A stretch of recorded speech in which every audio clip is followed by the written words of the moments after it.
What's up, guys? Welcome to our new series called What Are You Afraid Of? This week, we're diving into one of humanity's most common fears, fear of failure.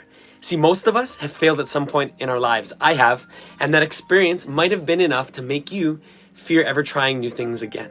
See, when I think about some people who might have been famous for their failures in the Bible, Simon Peter, the disciple, comes to mind. He denies ever knowing the Savior 3 times after Jesus is crucified. He's publicly reprimanded in a letter from Paul about his prejudice against other people. And quite possibly one of the biggest failures was beginning to drown as he walked toward Jesus upon the water. And if that failure wasn't enough, Jesus stated the reason why, which was that he had such little faith. Now, that must have been a heart shot, especially in front of his boys, all the other disciples, hearing that. However, despite those public failures, Peter went on to do some pretty amazing things for God's kingdom. So what about you? Have you failed? You can't go back and correct the mistakes. So is there a remedy to the fear that comes with failure so you won't become petrified to ever try new things again, especially things to advance God's kingdom?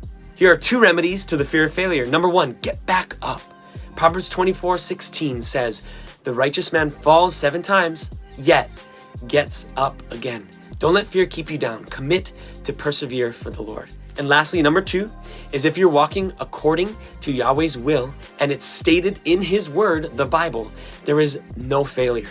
His word is failure proof. Joshua 23:14 testifies to this truth.